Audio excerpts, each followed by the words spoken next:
Rajiv Gandhi civils అభయహస్తం పథకం ద్వారా సాయం అందిస్తున్నామని డిప్యూటీ సీఎం భట్టి విక్రమార్క తెలిపారు. సివిల్స్కు సిద్ధమయ్యే వారికి ఎంతో కొంత సాయం చేయాలని అన్నారు.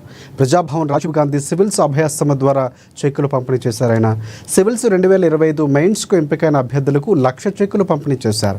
సింగిరెడ్డి సంస్థ ఆధ్వర్యంలో సివిల్స్ 2024 విజేతలకు సన్మాన కార్యక్రమం నిర్వహించారు. ఈ కార్యక్రమంలో మంత్రి భట్టి విక్రమార్క, కోమటిరెడ్డి వెంకటరెడ్డి పాల్గొన్నారు. విజయవంతంగా 2వ సంవత్సరం ఈ పథకం అమలు చేస్తున్నామని, 1,00,000 చెక్కులు అభ్యర్థులకు అందిస్తామని భట్టి విక్రమార్క పేర్కొన్నారు.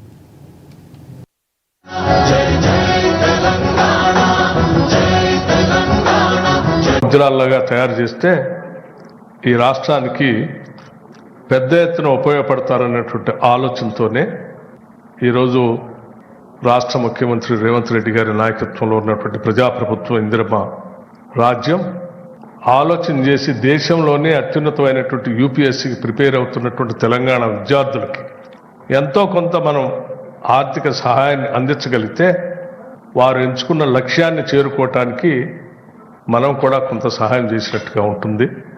మనం చేసే సహాయమే మొత్తం సహాయం కాకపోయినప్పటికీ కొంత మనోధైర్యాన్ని, కొంత ఉపశమనాన్ని కలిగించడానికి ఉపయోగం ఉంటుంది. కాబట్టి తప్పనిసరిగా మన రాష్ట్ర తరఫున చేయాలన్నటువంటి ఆలోచనతోనే రాజీవ్ గాంధీ సివిల్ అభయహస్తం, సివిల్ సర్వీసెస్ అభయహస్తం అని ఓ పథకాన్ని తీసుకొని ప్రిలిమినరీ ఎగ్జామ్స్లో ప్రిలిమ్స్లో పాస్ అయి ఉత్తీర్ణులై మెయిన్స్ పోతున్నటువంటి వాళ్ళందరికీ 1,00,000 రూపాయలు చెక్ అందించాలని, తద్వారా ఎక్కడో దగ్గర